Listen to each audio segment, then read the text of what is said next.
Goya onda goya.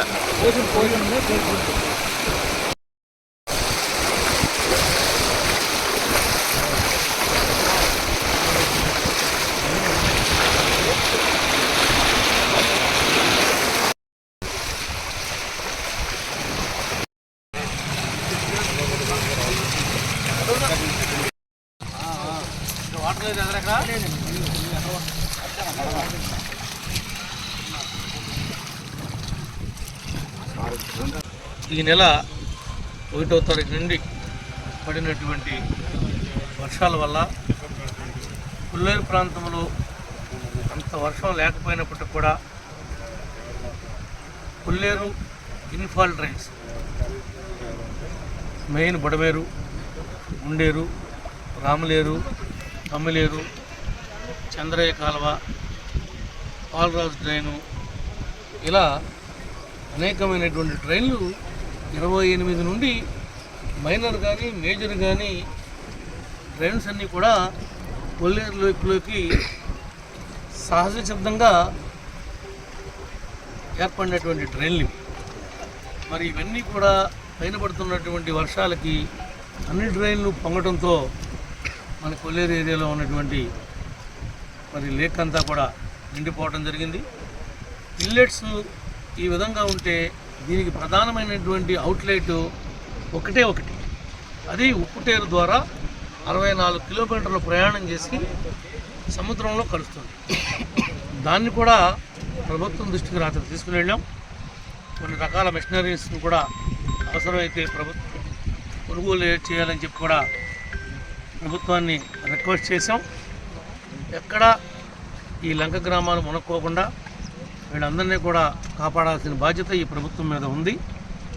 ఎక్కడ ఏ ఇబ్బంది వచ్చినా తక్షణమే మాకు తెలియజేయండి. మీకు షెల్టర్స్లోకి, సేఫ్ జోన్లోకి తీసుకుని వచ్చి మీకు కావాల్సినటువంటి మంచినీళ్ళు, ఆహారం అన్నీ కూడా ఈ ప్రభుత్వమే చూసుకుంటుంది.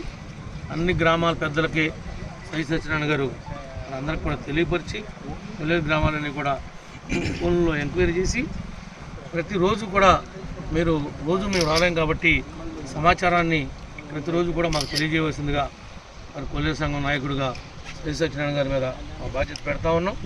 దాంతోపాటు నాగరాజు గారు, మండల పార్టీ అధ్యక్షులు నేతల రవి గారు, తహసీల్దార్ గారు, ఎంపీడీఓ గారు, గ్రామస్థాయిలో ఉన్నటువంటి పెద్దలు, నాయకులు అందరూ కూడా ప్రతి ఒక్కరూ కూడా భాగస్వాములు కావాలి.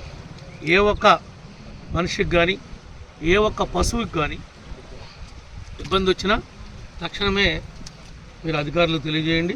తద్వారా మాకు కూడా సమాచారాన్ని ఇవ్వండి. మీకు అండగా ఈ ప్రభుత్వం ఉంటుందని చెప్పి కూడా ఈ సందర్భంగా తెలియజేస్తున్నాం. ఏదైతే ఇప్పుడు లోతట్టుగా ఉన్నటువంటి గుడివాకలంక, ఏలూరు ప్రధానమైనటువంటి రహదారి, ఆర్ఎన్బి రహదారి ఉందో ఈ రోడ్డు ఎట్లాగూ ఈ వరదలో కొట్టుకుపోయింది కాబట్టి రేపు పని మొదలెట్టేటప్పుడే ఈ రోడ్డు అంతా కూడా హైట్ చేసి రాబోయే రోజుల్లో దీన్ని మునక్కోకుండా మధ్యలో 2-3 కలవట్లు కూడా ప్రతిపాదనలు పెట్టిస్తాను. ఒకవేళ నీళ్లు ఇటు పక్క నుంచి అటు పక్కకి వెళ్ళాలంటే రోడ్డు పర్లెళ్ళే మార్గం కాకుండా పెద్ద కలవట్లు కడితే కనుక ఆటోమేటిక్గా కింద నుంచి వెళ్ళేటువంటి అవకాశం ఉంటుంది. మరి ఆ రకంగా కూడా మనం ప్లాన్ చేయాలి. ఈసారి ఎస్టిమేట్స్లో కూడా కలవట్ల ప్రతిపాదన కూడా పెట్టిస్తానని చెప్పి కూడా మీకు తెలియజేసుకుంటూ అందరూ కూడా జాగ్రత్తగా ఉండమని చెప్పి కోరుకుంటాం. ఏ ఒక్కరి ప్రమాదం ఉన్న ప్రసక్తి లేదు. ఏమాత్రం లెవెల్ పెరిగినా ఆపేయండి. మీరు ఎవరు చెప్పిన బ్యారికేట్లు తెప్పించండి. ఇటు క్లోజ్ చేసేయండి 6 గంటల కల్లా. తగ్గితే వదలండి. అసలు నైట్ టైము సూర్యాస్తమయం కానీ సూర్యోదయం దాకా ఒక పెట్ట తిరుగు తగ్గలేదు రోడ్డు.